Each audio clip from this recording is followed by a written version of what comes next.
Hey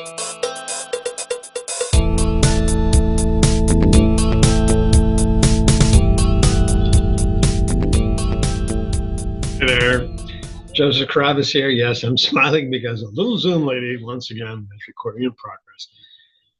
I'm very pedestrian, folks. I'm very simple. That kind of stuff just makes me laugh repeatedly, obviously. Simple. Um, Before I forget, we're listening to the Beatles. Let me share a story about the Beatles.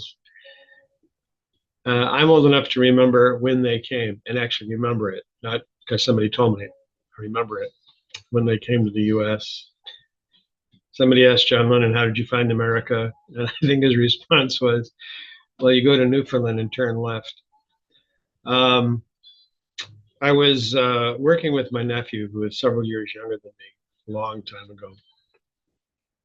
He's still several years younger than me, but we were doing this a long time ago. Be careful of commas, parenthetical clauses. Anyway, Strawberry Fields came on the radio. Yes, it was a radio, truly a radio. And I just kind of sat up, stood up, whatever it was, and said, "Oh, yeah, the Beatles."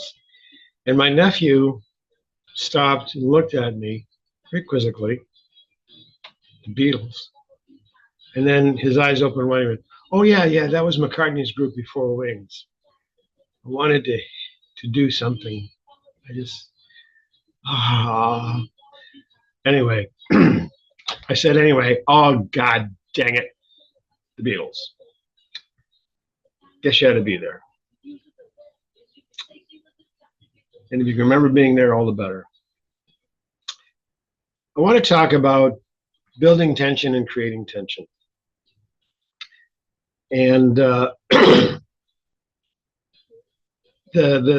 starting point for this is going to be something I talked about previously, what happens next. But when I talked about what happens next previously, it was from the author's side. When you're creating the story, when you're generating the story, and you come to a little place you can't get past, start asking yourself, what happens next? What happens next? I find that to be a very useful tool. Now I want to talk about it from the reader's side, specifically creating and building tension in the reader so they want to keep reading the story. And I've also previously talked about don't be subtle. I still strongly advise don't be subtle. Readers can't get it. No offense to readers, but what you think is subtle is so in the moment, it may not be useful to them because they're reading it in an entirely different moment.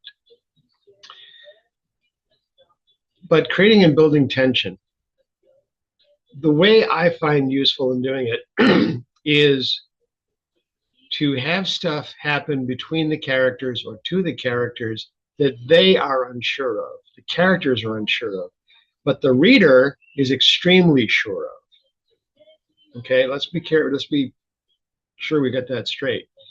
The characters are the ones who are unsure. They don't know what's going on. They're confused. They're trying to figure things out. The reader does know or has a very good indication or a very good inkling or makes a lot of suppositions. They may be red herrings, but they're still doing it. And it gives them confidence that they know something the characters don't know. Alfred Hitchcock once said that the way to build tension and suspense is to have two people talking at a outdoor, restaurant. They're sitting there, they're chatting, they're sipping their coffee, sipping wine, sipping their drinks. And the audience in the theater looks at this and sees underneath their table a ticking bomb ready to go off. The audience has a lot of tension because, however, they are interested in the couple at the table. They have related to them, which is another piece of building tension. And because they feel something for the couple at the table, they want them to be safe, or perhaps they want them to die, whatever. But they have a feeling, some kind of feeling about the characters at the table. They want something to happen. They see the bomb. The characters do not know the bomb is there. That is tension in the reader or the observer or the audience of some kind. I mentioned relatability. The only way you can get the reader to be concerned and have tension about what's happening to the characters is if the reader is relating somehow to the characters. How do you get readers to relate to the characters? Maybe this should be an entirely separate experiment. I don't know. But here's what I do. I take people or creatures or events that are fairly well known, fairly well established, or I give them aspects that are fairly well known, fairly well established. And because the reader can relate to what's going on or the individuals, because they feel some kind of empathy, sympathy, simpatico, they've been where those people are, they understand the situation, they relate to them. I'll give you an example. In the original Alien movie, way back, I think it's from what, the 1970s? Yeah, I knew who the Beatles were too. In the original Alien movie, everybody wakes up. There's a scene where everybody's waking up out of cryogenic sleep. And what do? They sit down at a table having coffee, complaining about work, about the company, about the management. Tell me that is not something everybody who's a working class person can relate to. Tell me you've never sat down with your coworkers in the break room when there's no management around, sipping your coffee, smoking your cigarette, whatever, and talking about the fact that management is a bunch of idiots and assholes who don't know what the hell they're doing. And they pissed you off. Doesn't matter if it's real that they have pissed you off and they don't know what they're doing. All that matters is all the workers feel that same way. That's how they bond. And because the audience viewing this scene has had similar situations, we're guessing, we hope, they're relating to these characters. There's an instant bond. There's an instant relationship. There's simpatico with them. And because of that, we care when we know the alien monster is in the rafters, ready to pounce down on somebody. That is creating and building tension.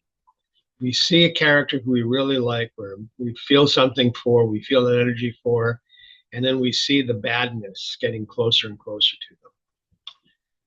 Reason I'm bringing all this up is because I'm working on how Jerry and Betty became the least interesting couple in the neighborhood, and that title is going to stay because I really like that title. I know it's long, but I like it. Adds a certain mockery to the story. I'm working on it, and the energy of the story is the same as it always has been, but how I'm crafting that energy, how I'm using it to keep the reader focused on the story is different because I've hopefully learned quite a bit, or at least some. Let me know.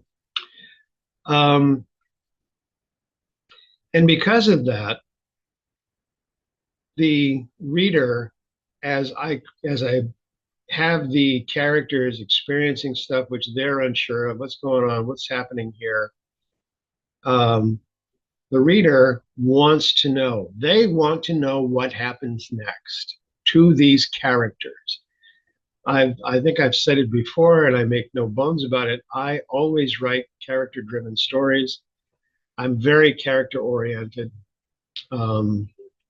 I occasionally will write a story where a setting, a place, dominates.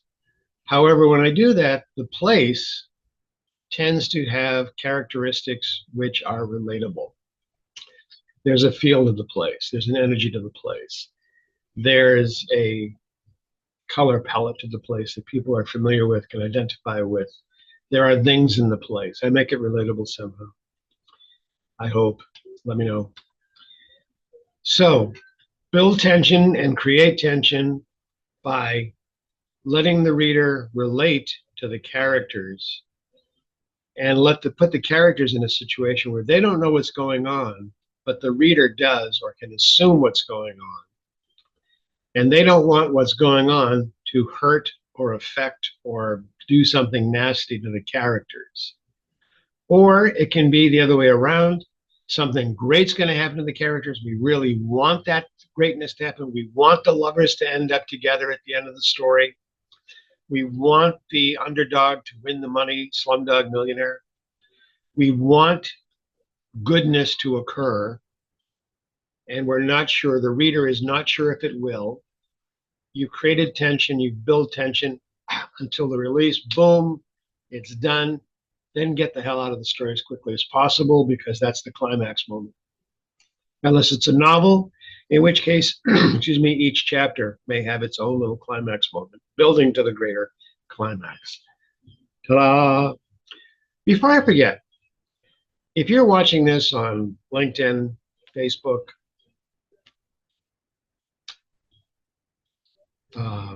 whatever else it's on, Substack, please feel free to reach out and link to me, or friend me, or introduce yourself.